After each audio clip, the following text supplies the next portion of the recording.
નમસ્કાર મારા વાલા દર્શક મિત્રો, દેશ વિદેશમાં રહેતા મારા દરેક દર્શક મિત્રોને ડૉક્ટર શરદ સોનીના હર હર મહાદેવ અને જય સ્વામિનારાયણ. મિત્રો, આજના વિડીયોમાં હું તમને એક જબરજસ્ત વાત કહેવાનો છું અને એ વાત કહેવાનો છું, જો તમે તમારા ઘરે કઢી બનતી હોય, આપણા ગુજરાતી લોકોની વાત કરીએ તો મેઇન ખોરાકમાં સાંજે ખીચડી કઢી હોય છે, શિયાળામાં રોટલા અને કઢી હોય છે. એટલે ખાસ તો આપણા ગુજરાતી લોકોની વાત કરીએ તો મિનિમમ વીકની અંદર 2 થી 3 દિવસ કઢી બનતી જ હોય છે. તો હવે મિત્રો, કઢી તમે ખાઓ છો તો એની અંદર તો ઘણા બધા હેલ્થ બેનિફિટ રહેલા જ છે. એની અંદર સારા એવા પ્રમાણમાં પોષક તત્વો છે.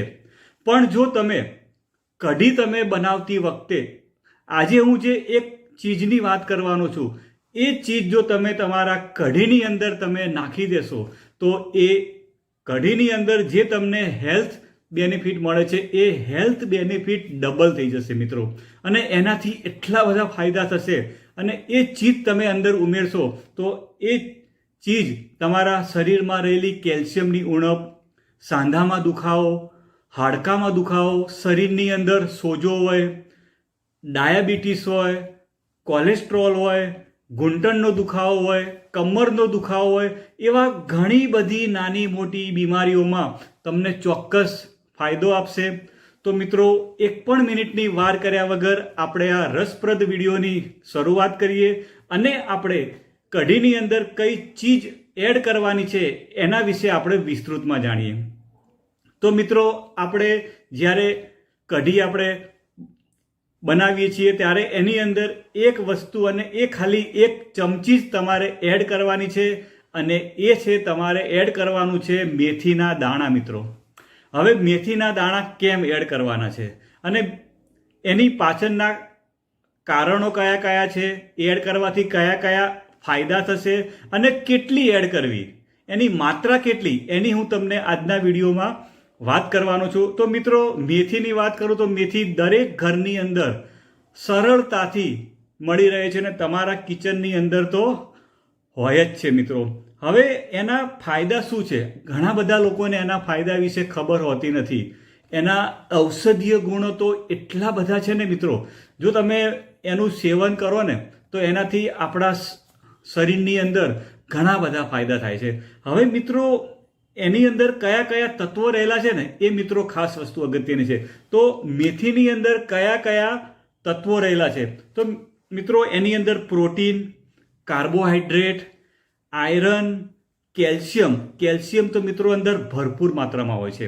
પોટેશિયમ, મેગ્નેશિયમ, કોપર, મેંગેનીઝ, જસત જેવા ઘણા બધા પ્રકારના અંદર ખનિજ તત્વો રહેલા છે. આ ઉપરાંત મિત્રો અંદર વિટામિન્સ રહેલા છે. તો કયા કયા વિટામિન છે?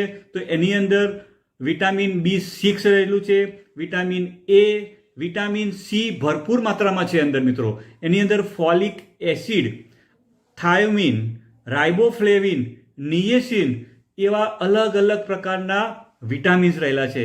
એની સાથે સાથે એની અંદર જે એની પ્રોપર્ટીની વાત કરું ને મિત્રો, તો મેથીની અંદર એન્ટી ઇન્ફ્લામેટરી પ્રોપર્ટી છે.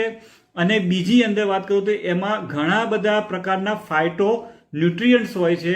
અને એની અંદર બીજું એન્ટી ઓક્સિડન્ટ પણ પ્રોપર્ટી હોય છે મિત્રો.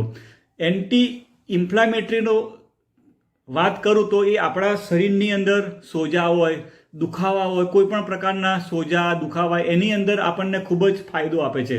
ઘૂંટણના દુખાવા હોય, સાંધાના દુખાવા હોય, હાડકાના દુખાવા હોય, તો એની અંદર આ જે એન્ટી ઇન્ફ્લામેટરી પ્રોપર્ટી છે તો એ આપણને શું કરશે? આપણા શરીરની અંદર જે દુખાવા હોય છે એ દુખાવાને દૂર કરવાનું કામ કરે છે.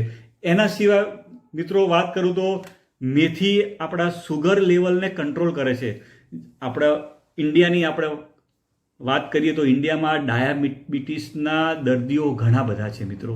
અને જો એ લોકો મેથીનું સેવન કરે તો એનાથી સુગર લેવલ કંટ્રોલ થાય છે. બીજું આગળ વાત કરીએ પ્રમાણે મેથીની અંદર ભરપૂર માત્રામાં કેલ્શિયમ હોય છે. તો એ શું કરે છે?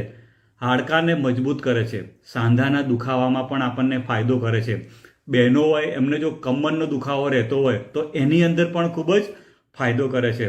મિત્રો બીજું એ શું કરે છે તો મેથી વધતા વજનને કંટ્રોલમાં કરે છે. જો તમારું વેઇટ બહુ હોય અને જો તમે મેથી ખાઓ છો તો એનાથી તમારા વેઇટ કંટ્રોલ થાય છે. અને બીજું ખાસ મિત્રો કોલેસ્ટેરોલ લેવલને કંટ્રોલ કરે છે. મિત્રો આપણા શરીરમાં 2 પ્રકારના કોલેસ્ટેરોલ હોય છે. એક હોય છે ગુડ જેને HDL કહેવાય છે અને બીજું હોય છે બેડ એને LDL કહેવાય છે. તો શું કરે છે તો ગુડ કોલેસ્ટ્રોલને વધારે છે અને જે ખરાબ કોલેસ્ટ્રોલ છે જેને LDL કહેવામાં તો એની અંદર ઘટાડો કરે છે. અને એનાથી શું ફાયદા થાય છે તો એનાથી હાર્ટ એટેક જેવા ખતરા આપણા શરીરમાંથી ઘટી જાય છે મિત્રો. અને હૃદય એકદમ સ્વસ્થ બને છે. એની અંદર તમને વાત કરી પ્રમાણે પોટેશિયમ હોય છે, મેગ્નેશિયમ હોય છે. એ શું કરે છે આપણા હૃદયને એકદમ સ્વસ્થ બનાવવાનું કામ કરે છે. એની કાર્યક્ષમતા વધારવાનું કામ કરે છે મિત્રો. બીજું લોહીની ઉણપ, જે લોકોને લોહીની ઉણપ હોય એ લોકો જો ખાશે મેથી તો એની અંદર પણ ફાયદો થશે. એ હિમોગ્લોબિનનું લેવલ વધારવાનું કામ કરે છે. એની અંદર પ્રોટીન હોય છે, ફોલિક એસિડ હોય છે, એની અંદર આયરન હોય છે. તો એ શું કરે છે આપણા શરીરની અંદરથી હિમોગ્લોબિનનું લેવલ વધારવાનું કામ કરે છે. મિત્રો મેથીની વાત કરું તો એની અંદર ફાઇબર હોય છે, ભરપૂર માત્રામાં ફાઇબર. તો ફાઇબર શું કામ કરે તો ફાઇબર આપણા શરીરની અંદર જે પાચન તંત્ર છે, જે આપણા ખોરાક પચાવવામાં આપણને મદદ કરે છે, પાચન તંત્રને હેલ્ધી બનાવે છે, પાચન તંત્રને સ્ટ્રોંગ બનાવે છે. એટલે મિત્રો એ કામ કરે છે. સાથે સાથે મેથી આપણા લીવરને ડિટોક્સિફાઈ કરવાનું કામ કરે છે. લીવરની અંદર જે ઝેરી તત્વો છે એ ઝેરી તત્વોને શરીરમાંથી દૂર કરવાનું પણ કામ કરે છે. મિત્રો એનાથી બીજું જે લોકોને ગેસની પ્રોબ્લેમ હોય છે એની અંદર પણ મેથી ઘણો બધો લાભ કરે છે.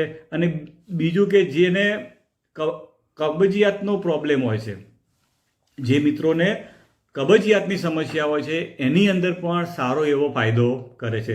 તો મિત્રો કેટલી હવે મેથી આપણે નાખવાની છે?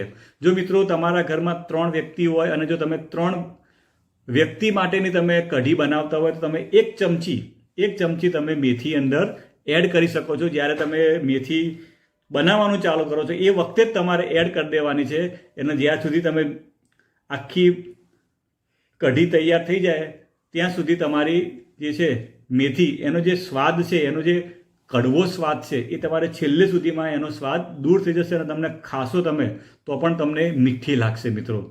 તો મિત્રો મારો વિડીયો જોવા બદલ તમારો આભાર. અને મને વિશ્વાસ છે કે તમે મારા આજના વિડીયોમાંથી કંઈક નવું શીખ્યા હશો અને તમે મારો વિડીયો બીજા લોકોને શેર પણ કરજો.